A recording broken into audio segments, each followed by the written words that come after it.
बच्चों, कैसे हो आप सभी। मैं आशा करता हूँ कि आप सभी स्वस्थ होंगे, मस्त होंगे और आपकी पढ़ाई बेहतरीन तरीके से चल रही होगी। तो बच्चों, आज की इस क्लास में हम पढ़ने वाले हैं मोलस्का संघ के बारे में। इसके सामान्य लक्षण को जानेंगे और इसके विशिष्ट लक्षण को जानेंगे, यानी कि इसे पाचन किस प्रकार का होता है, जनन किस प्रकार का होता है, उत्सर्जन किस प्रकार का होता है, परिसंचरण किस प्रकार से होता है। इन सभी बातों को हम साथ में जानेंगे। संघ मोलस्का, जिसको हम सॉफ्ट बॉडीड एनिमल कहते हैं, यानी कि कोमल शरीर वाले जंतु के नाम से संघ के प्राणी को जाना जाता है।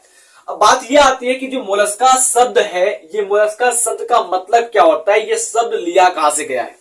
तो मोलस्का शब्द की बात करते हैं तो जो मोलस्का शब्द है वो लैटिन देश के एक शब्द से लिया गया है, जिसका नाम है मोलस्क। ठीक है, मोलस्क। इस मोलस्क का मतलब क्या होता है, इस मोलस्क का मतलब होता है सॉफ्ट, जिसको हम कहते हैं कोमल। इसीलिए तो हम कहते हैं कि जो मोलस्का संघ के प्राणी है वो सॉफ्ट बॉडीड है, कोमल शरीर वाले हैं। समझ में आया। अब अगर हम बात करते हैं कि इस मोलस्का संघ के प्राणियों के बारे में सबसे पहले किसने परिचय कराया, या सबसे पहले किसने बताया कि मोलस्का संघ के जो प्राणी होते हैं वो कोमल शरीर वाले होते हैं, या मोलस्का संघ के प्राणियों के बारे में सबसे पहले किस वैज्ञानिक ने अध्ययन किया। ठीक है, तो हम यहां पर कह देंगे कि इंट्रोड्यूस्ड बाई,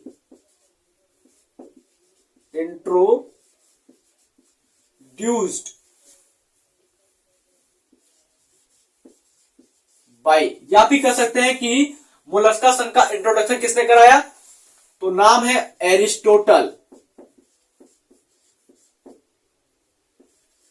यानी कि बात करते हैं जो अरस्तु नाम के वैज्ञानिक है, इन्होंने मोलस्का संघ के बारे में बताया था।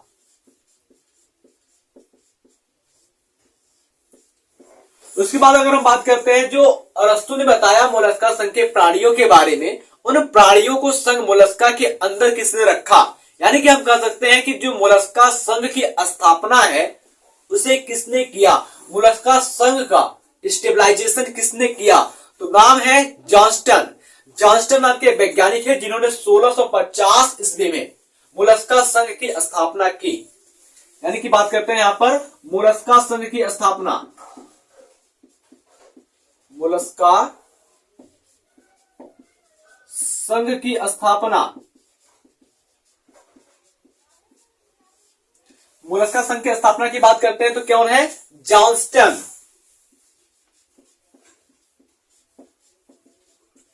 जॉनस्टन 1650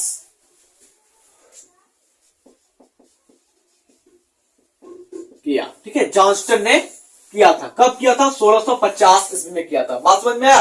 अब अगर हम बात करते हैं जो मोलस्का संघ के प्राणी हैं उनका अध्ययन जब किया जाता है तो हम उसको क्या कहेंगे, इनके अध्ययन को क्या कहेंगे, हम इनके अध्ययन को हम कहेंगे कांकोलॉजी। यानी कि अगर हम बात करते हैं study of mollusc, study of mollusc, यानी कि मोलस्का का अध्ययन, मोलस्का के जंतुओं का अध्ययन, मोलस्का के जंतुओं के अध्ययन की बात करते हैं तो उसको क्या कहेंगे हम, कांकोलॉजी। सही, हाँ, कांकोलॉजी कहेंगे। क्या कहेंगे, कांकोलॉजी,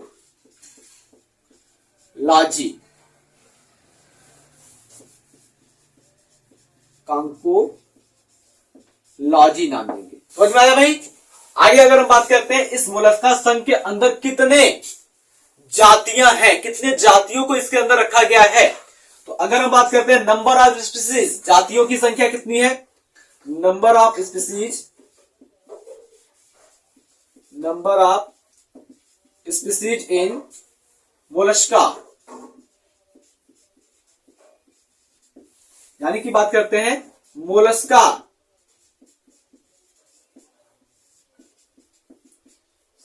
संघ में जातियों की संख्या। भाई इस संघ के अंदर जो जातियों की संख्या है वो है 60,000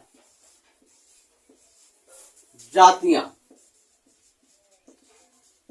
मोलस्का संघ के अंदर 60,000 जातियां आती है। इसलिए अगर हम बात करते हैं इसमें खास बात क्या हो जाएगा, तो मोलस्का संघ को हम कहते हैं प्राणी जगत का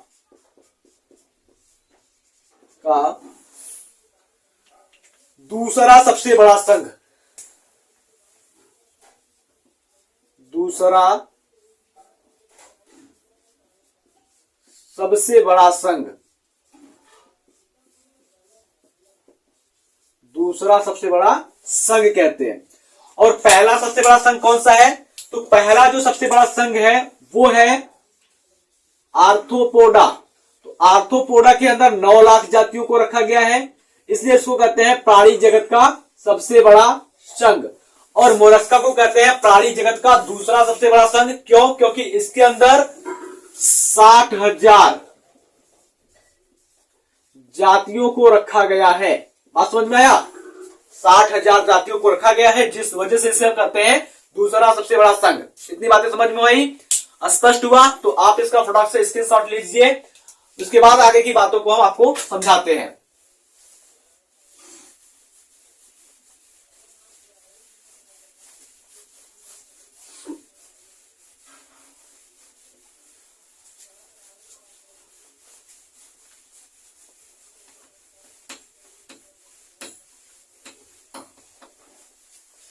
आगे की बात में अगर हम बात करते हैं तो अब हम पढ़ेंगे मोलस्का संघ के सामान्य लक्षण को। क्या पढ़ेंगे हम? सामान्य लक्षण। सामान्य लक्षण की बात करते हैं, यानी कि बात करते हैं हम जनरल कैरेक्टर की। इसका सामान्य लक्षण क्या होता है? तो सबसे पहले अगर हम बात करते हैं, जैसे हर संघ में हमने पढ़ा था सामान्य लक्षण में, तो पहले नंबर में हमने पढ़ा था इसका आवास। ये कहां पर पाया जाता है? तो पहले नंबर पर हम पढ़ेंगे यहां पर आवास, जिसको हम कहते हैं इंग्लिश में हैबिटाट। ये पाए कहां से जाते हैं? तो अगर हम बात करते हैं जो मोलस्का संघ के जंतु होते हैं उसमें अधिकतर जंतु कैसे होते हैं? समुद्रवासी होते हैं, समुद्र में पाए जाते हैं।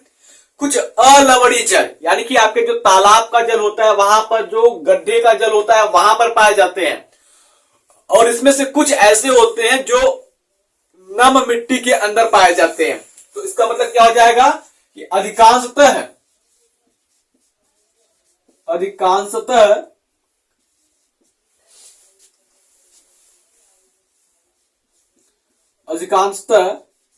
ये समुद्रवासी होते हैं, समुद्रवासी हैं।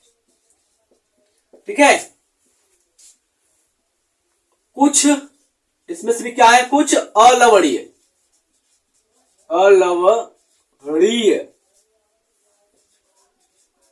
जल में पाए जाते हैं।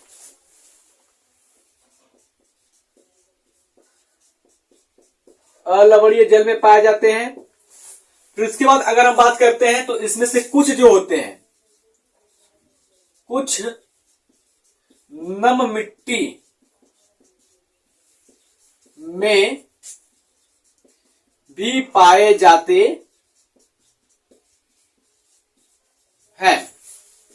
मतलब कह सकते हैं कि ये क्या होते हैं? समुद्र में पाए जाते हैं। कुछ अलवणीय जल, यानी कि बात करते हैं जो आपके छिछले पानी होते हैं वहां पर पाए जाते हैं, और कुछ नम मिट्टी के अंदर, गीली मिट्टी के अंदर भी पाए जाते हैं।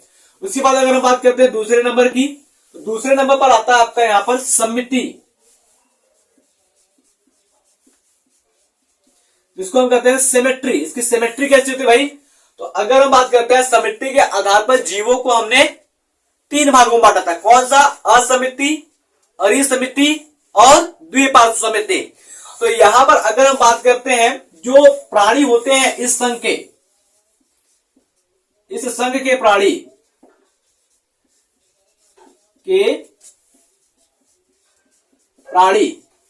द्विपार्श्व समिति वाले होते हैं। कैसे होते हैं? द्विपार्श्व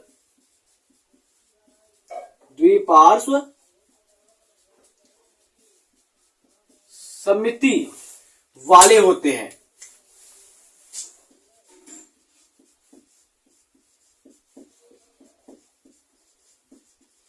द्विपार्श्व समिति वाले होते हैं। लेकिन अगर हम बात करते हैं जो पाइला होता है, पाइला में ऐंठन के कारण इससे वृद्धि के समय क्या होता है?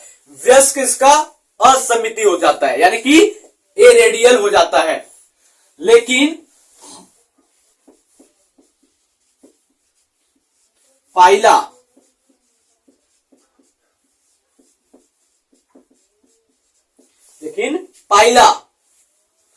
में ऐंठन के कारण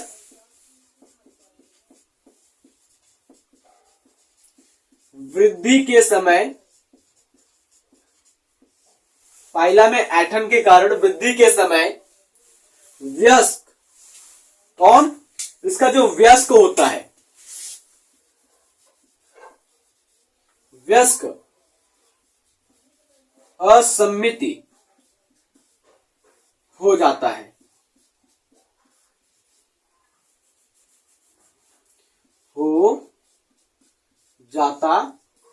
समझ में आया भाई?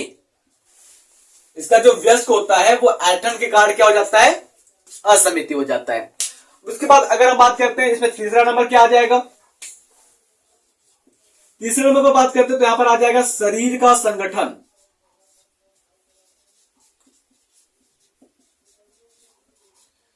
शरीर का संगठन यानी कि बात करते हैं बॉडी ऑर्गेनाइजेशन। तो यहां पर जो शरीर का संगठन होता है, संगठन के आधार पर हमने जीवों को आपको बताया था अकोशिकीय, कोशिकीय, ऊतक स्तर, अंग स्तर और अंग तंत्र स्तर। तो यहां पर जो संगठन पाया जाता है वो पाया जाता है अंग तंत्र स्तर का, अंग तंत्र स्तर का, बात समझ में, अंग तंत्र स्तर का संगठन पाया जाता है। यानी कि इसमें जीवन की विभिन्न क्रियाएं करने के लिए अलग अलग प्रकार के अंग तंत्र उपस्थित होते हैं। इतनी बातें समझ में आई। आगे बात करते हैं यहां पर चौथे नंबर पर, चौथे नंबर पर आ जाता है इसमें जर्म स्तर की संख्या, जर्म स्तर की संख्या।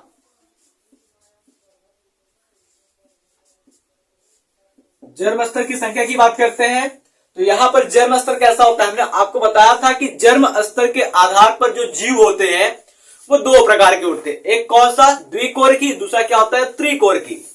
द्विकोरकी का मतलब ये होता है कि उसमें जर्म स्तर की संख्या दो होती है, बाह्य जर्म और अंतःजर्म।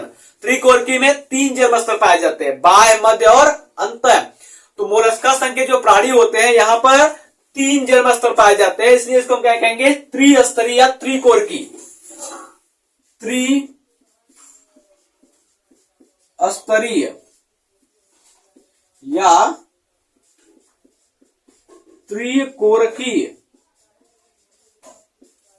त्रिस्तरीय या त्रिकोरकीय, अर्थात इसमें बाह्य, मध्य और अंतर तीनों जर्म स्तर पाए जाते हैं। इतनी बातें समझ में आई। चलिए आगे की पॉइंट को हम देखते हैं। तो इसमें शरीर का प्रकार कैसा होता है, यानी कि अगर हम बात करते हैं जैसे आर्थ्रोपोडा में हमने देखा कि आर्थ्रोपोडा संघ के जितने भी जीव होते हैं वे सिर, वक्ष और उदर में बटे होते हैं, सिर, वक्ष और उदर में उनका शरीर बटा होता था। ठीक उसी प्रकार से इस मोलस्का संघ का जो शरीर है वो कितने भागों में बटा है, ठीक है। तो इसकी बात करते हैं तो इसका जो शरीर होता है वह सिर, पार तथा अंतरांगों में बटा होता है। अंतरांग का मतलब क्या होता है, विसरल ऑर्गन, ये शरीर के अंदर पाया जाता है, उसमें ये बटा होता है। और अगर हम बात करते हैं तो इसकी देहभित्ति जो होती है यानी कि बॉडी वाल जो होती है, इसके चारों ओर फोल्डिंग यानी कि वलय जो मुड़ा होता है वो प्रवार से निर्मित होता है, प्रवार से बना होता है। और ये प्रवार क्या होता है, मेंटल, जो इसका कवच होता है उसको हम मेंटल कहते हैं। और मेंटल जो होता है वो कैल्शियम का बना होता है, कैल्शियम युक्त कवच होता है, ठीक है। समझ में आया? तो फटाक से पहले आप इतने पॉइंट को नोट कीजिए ताकि मैं अगले पॉइंट को आपको लिख से बता सकूं।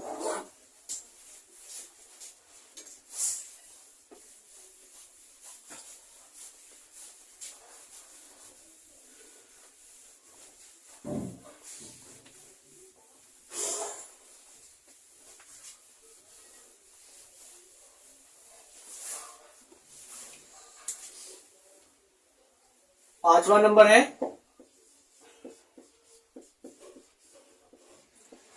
शरीर का प्रकार। शरीर का प्रकार यानी कि टाइप्स ऑफ बॉडी या फॉर्म ऑफ बॉडी की बात करते हैं तो इसका शरीर, इनका शरीर, सिर यानी कि ये, पाद यानी कि पैर, अंतरांगों यानी कि विसरल ऑर्गन में बटा होता है। सिर,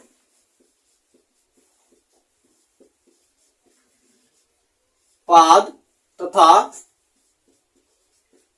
अंतरांगों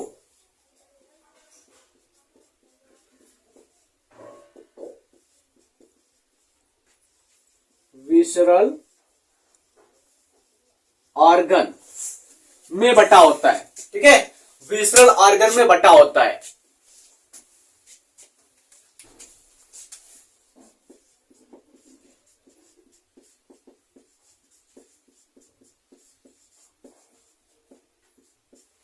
और अगर हम बात करते हैं तो इनका जो शरीर होता है वो कैल्शियम युक्त प्रवार से ढका होता है, कैल्शियम युक्त कवच से ढका होता है। इतनी बातें समझ में आई। चलिए आगे पॉइंट बात करते हैं।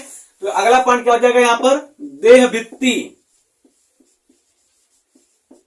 जिसको हम कहते हैं बॉडी वॉल।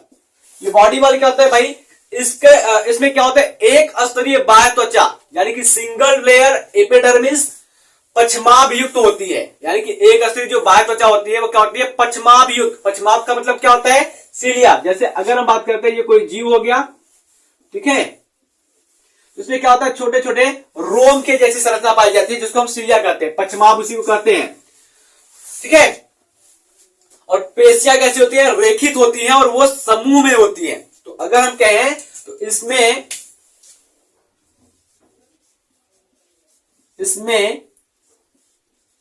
एक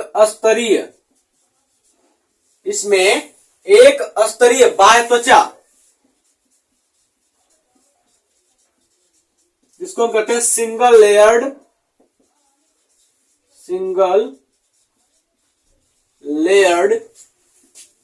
एपिडर्मिस, सिंगल लेयर्ड एपिडर्मिस, ये होता है पछमाभयुक्त।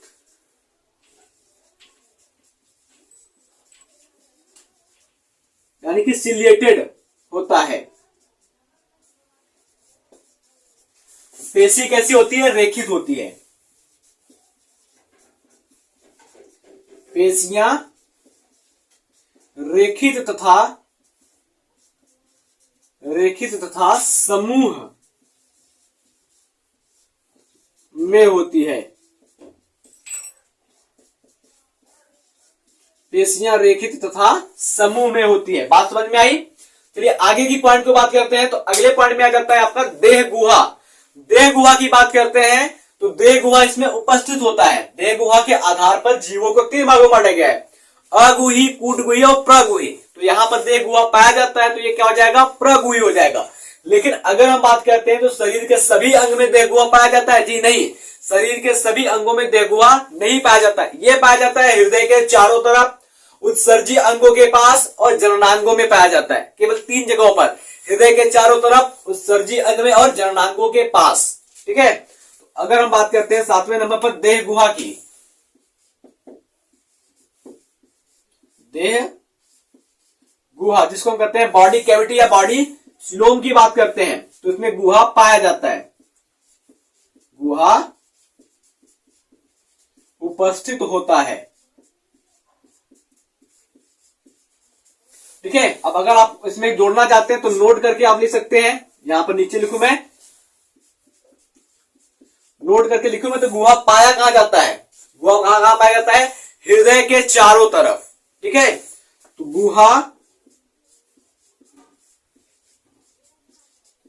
हृदय के चारों तरफ,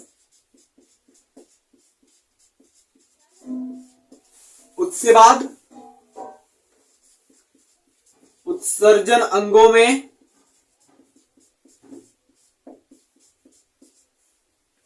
उत्सर्जन अंगों में तथा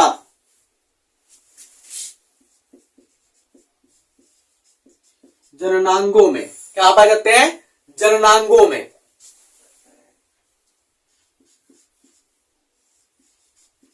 बात समझ में आई, कहां कहां पाया जाता है, ये पाया जाता है हृदय के चारों ओर, उसके बाद उत्सर्जन अंग में, उसके बाद जननांग जो होते हैं, रिप्रोडक्टिव ऑर्गन जो होते हैं, वहां पर गुहा इसका पाया जाता है, गुहा वहां पर उपस्थित होता है।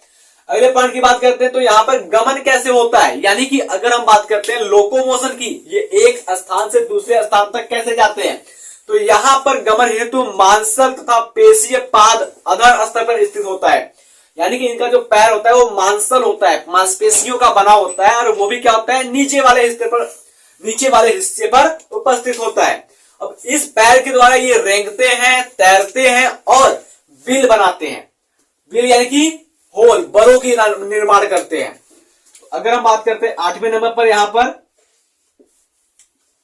गमन लोकोमोशन की बात करते हैं, तो लोकोमोशन कैसा होता है भैया, इसमें लोकोमोशन, इसमें गमन के लिए, इसमें गमन के लिए मांसल तथा पेशीय, मांसल तथा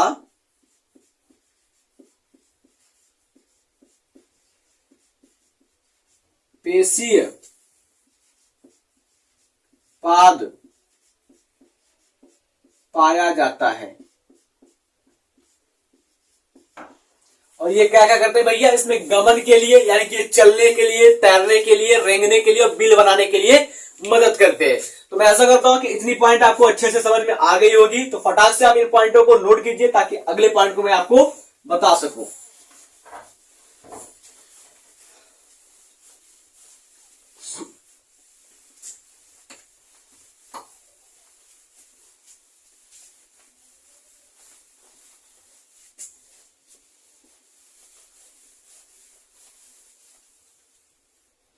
जस्ट 1 मिनट, थोड़ा सा मार्कर में इंक डाल दूं।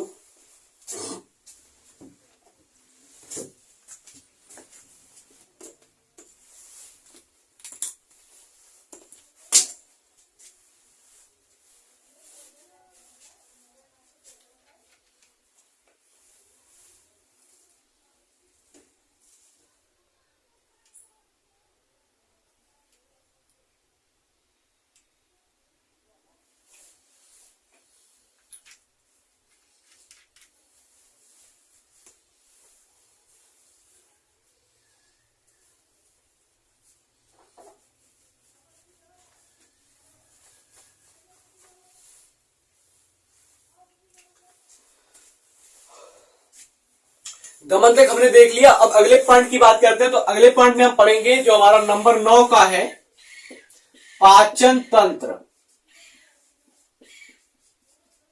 जिसको हम कहते हैं डाइजेस्टिव सिस्टम की बात करते हैं।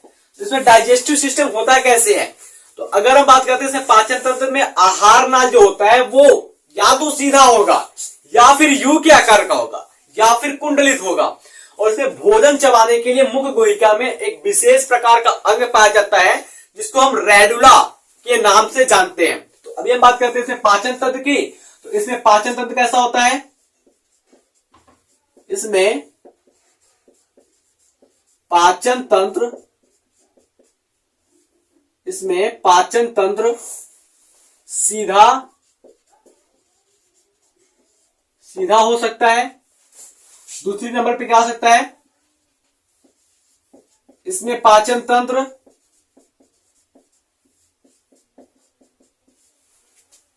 कैपिटल यू के आकार का हो सकता है, या फिर कैसा हो सकता है, कुंडलित हो सकता है ना। सॉरी, पाचन तंत्र नहीं, आहार नाल कहिए या पाचन तंत्र कहिए, ठीक है, सॉरी।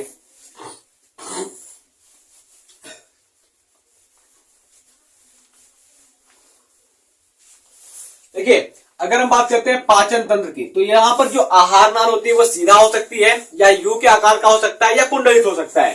तो लिखेंगे हम यहां पर आहार नाल, आहार नाल सीधा या कैपिटल यू के आकार का,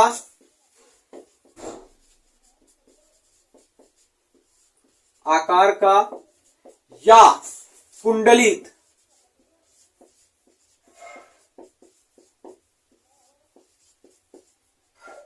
होता है। बात समझ में आया इतना? उसके बाद अगर हम बात करते हैं जैसे हमारे मुख में क्या है, भोजन को चबाने के लिए दांत पाया जाता है ना, ठीक उसी प्रकार से इनके अंदर जो भोजन होते हैं, भोजन को चबाने के लिए इनके मुख गुहिका में रेडुला नाम की एक विशिष्ट अंग पाई जाती है जो भोजन चबाने में सहायता करते हैं। तो अगर हम बात करेंगे तो यहां पर क्या हो जाएगा, इनके मुख गुहिका में, इनके मुख गुहिका में रेडुला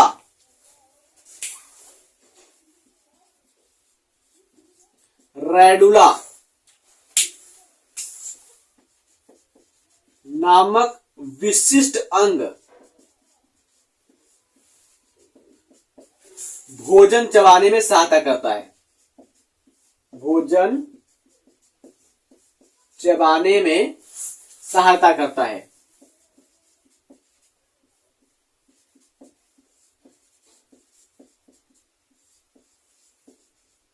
भोजन चबाने में क्या करता है, सहायता करता है।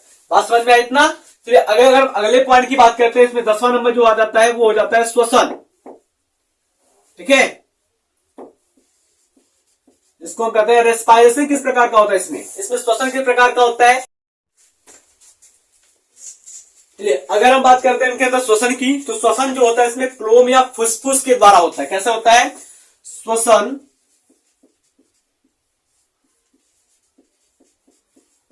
क्लोम या फुफ्फुस यानी कि फेफड़ा के द्वारा होता है। बात समझ में आई? चलिए अगले पॉइंट की बात करते हैं 11वें नंबर पर, परिसंचरण तंत्र की।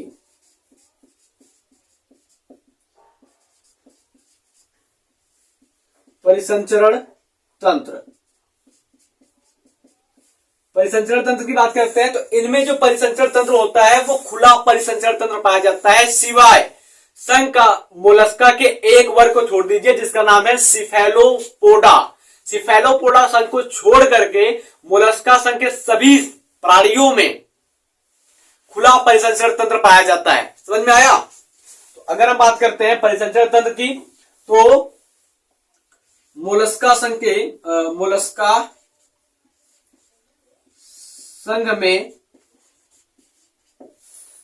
संघ में वर्ग सिफेलोपोडा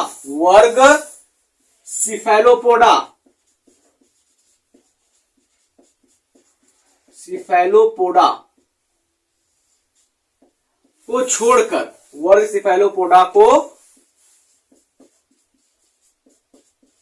छोड़कर सभी में खुला परिसंचरण तंत्र पाया जाता है।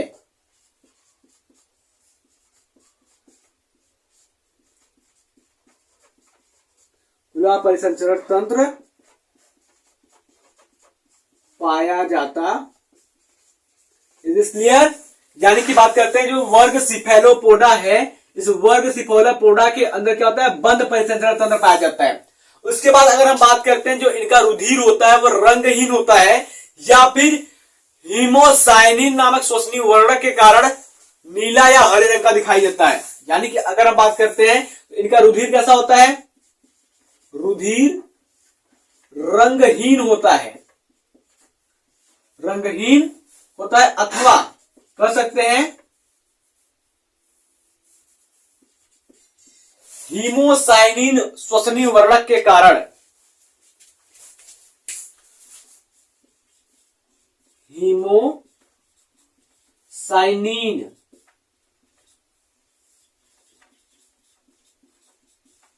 श्वसनीय वर्णक के कारण, वर्णक के कारण रुधिर हरा या नीला दिखाई देता है। इतनी बातें स्पष्ट हो गई। अगर कोई पूछता है कि जो मोलस्का संघ के प्राणी हैं उनमें रुधिर हरा या नीला क्यों होता है, तो अब बताओगे कि हीमोसाइनिन का एक श्वसनीय वर्णक पाया जाता है जिस वजह से उसका रुधिर हरा या नीले रंग का दिखाई देता है। स्पष्ट हुआ? आगे की अगर पॉइंट की बात करते हैं तो सबसे पहले आप इसको नोट कर लीजिए।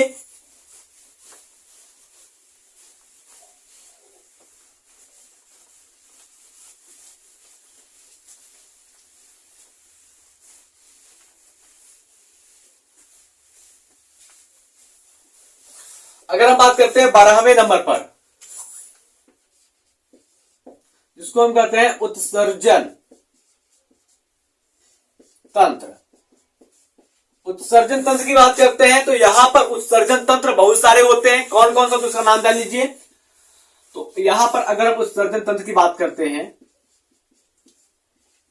इनमें उत्सर्जन किसके द्वारा होता है? इनमें उत्सर्जी अंग, उत्सर्जी अंग कौन कौन से पाए जाते हैं? वृक्क, जिसको हम कहते हैं किडनी। क्या कहते हैं? किडनी। किडनी। दूसरा क्या हो जाएगा? मेटानेफ्रिडिया। क्या? मेटानेफ्रिडिया। मेटानेफ्रिडिया।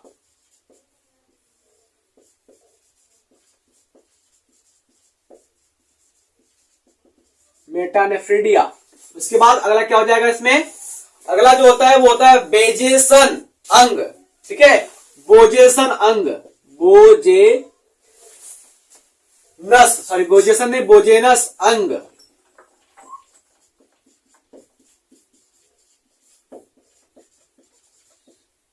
बोजेनस आर्गन। ठीक है, बोजेनस आर्गन। इसके बाद अगर हम बात करते हैं तो अगला जो होता है यहां पर केबर ग्रंथि, ये भी उत्सर्जी अंग होता है। केबर ग्रंथि या केबर अंग, केबर ग्लैंड और ऑर्गन, इनके द्वारा इसमें उत्सर्जन की क्रिया होती है। तो इसमें 4 प्रकार के उत्सर्जी अंग पाए जाते हैं। कौन कौन से? किडनी, मेटानेफ्रिडिया, बेजेसन अंग और केबर ग्रंथि। ये 4 प्रकार के उत्सर्जी अंग पाए जाते हैं संघ मोलस्का के प्राणियों में। और अगर हम बात करते हैं उत्सर्जी पदार्थ क्या होता है? उत्सर्जी पदार्थ, उत्सर्जी पदार्थ की अगर हम बात करते हैं तो इसमें उत्सर्जी पदार्थ जो होता है वो क्या होता है? अमोनिया होता है, NH3। अमोनिया क्या होता है? इसमें उत्सर्जी पदार्थ होता है। आई होप इतनी बातें आपको समझ में आ गई होगी। चलिए अगले पॉइंट की बात करते हैं तो यहां पर आ जाता है तंत्रिका तंत्र। इसका नर्वस सिस्टम की बात करते हैं। 13वें नंबर पर क्या आ जाएगा आपका? तंत्रिका तंत्र। तंत्रिका तंत्र की बात करते हैं, नर्वस सिस्टम की बात करते हैं तो यहां पर जो तंत्रिका तंत्र होता है वो युग्मित गैग्लिया संयोजक तथा तंत्रिकाओं से मिलकर के बना होता है। किससे? इसमें तंत्रिका तंत्र, युग्मित गैग्लिया,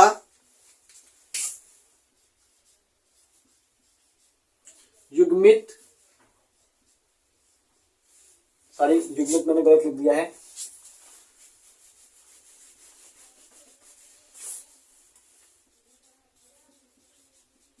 युग्मित गैग्लिया कमा संयुग्मन तथा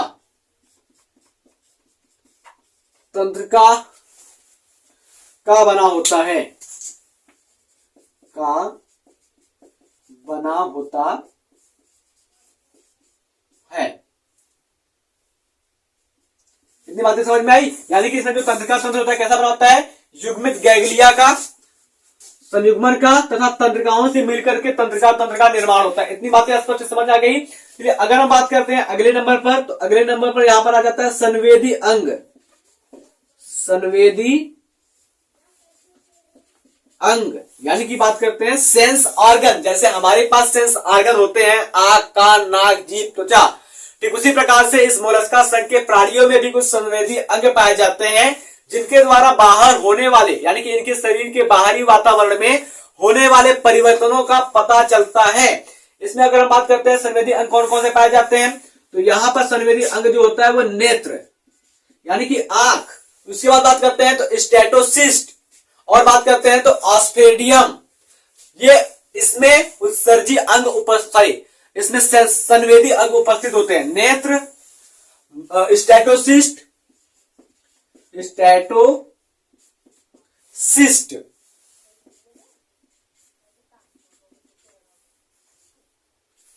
और ऑस्फेडियम।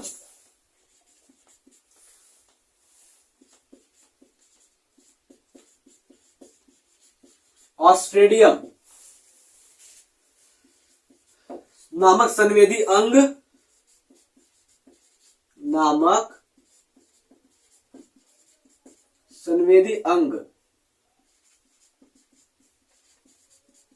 उपस्थित होता है। नामक संवेदी अंग क्या होता है, उपस्थित होता है। अब अगर हम बात करते हैं अगले नंबर पर, नंबर 15 में आ जाता है यहाँ पर जनन। रिप्रोडक्शन किस प्रकार का होता है, तो रिप्रोडक्शन जानने से पहले जान लीजिए कि ये जो जंतु होते हैं संघ मोलस्का के, ये किस प्रकार के होते हैं, उभयलिंगी होते हैं या एक लिंगी होते हैं। तो एक लिंगी का मतलब क्या हो जाएगा, नर और मादा अलग अलग, उभयलिंगी का मतलब क्या हो जाएगा, नर और मादा दोनों एक ही में होते हैं।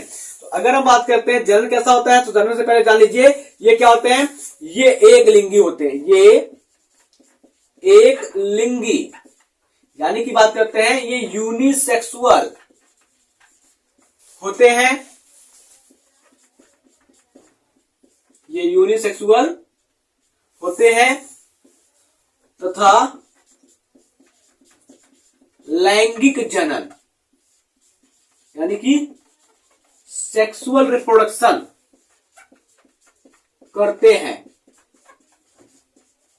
और इसमें निषेचन बाह्य भी हो सकता है यानी कि शरीर के बाहर भी निषेचन होता है और शरीर के अंदर भी, तो बाह्य और आंतरिक दोनों प्रकार के निषेचन इसमें पाए जाते हैं। अगले पॉइंट की बात करते हैं तो अगला पॉइंट में आपका आ जाता है परिवर्धन। परिवर्धन का मतलब क्या होता है, यानी कि जो शिशु का विकास होता है वो किस रूप में होता है। तो परिवर्धन की बात करते हैं तो यहाँ पर दोनों प्रकार के परिवर्तन पाए जाते हैं, प्रत्यक्ष और अप्रत्यक्ष दोनों प्रकार के परिवर्तन पाए जाते हैं। और अगर हम बात करते हैं, देखो परिवर्धन से पहले क्या होता है, विदलन होता है। विदलन का मतलब क्या हो गया, युग्मनज जब बनता है तो युग्मनज की जो कोशिकाएं होती हैं वो विभाजित होती हैं, 2 कोशिका से 4 कोशिका, 8 कोशिका, 16, 32, 64 इस प्रकार से कोशिकाएं बनती हैं। सभी की सभी कोशिकाएं क्या होती हैं, गोलाकार होती है। लेकिन अगर हम बात करते हैं मोलस्का संघ के प्राणियों में जब विदलन होता है तो विदलन कैसा होता है, सर्पिलाकार होता है। कैसा होता है, सर्पिलाकार। तो यहां पर अगर हम बात करते हैं परिवर्धन की,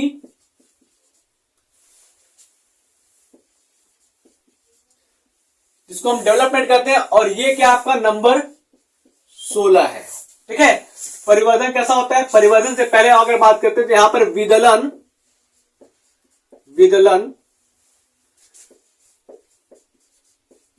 सर्पिलाकार, विदलन सर्पिलाकार होता है या सर्पिल होता है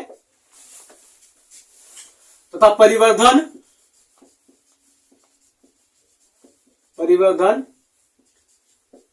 प्रत्यक्ष और अप्रत्यक्ष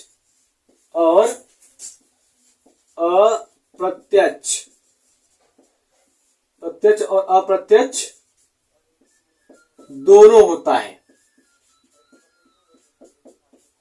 ठीक है, तो किसी किसी जंतु में क्या होता है, मोलस्का संघ के प्रत्यक्ष रूप से परिवर्तन होता है, किसी किसी में अप्रत्यक्ष रूप से होता है।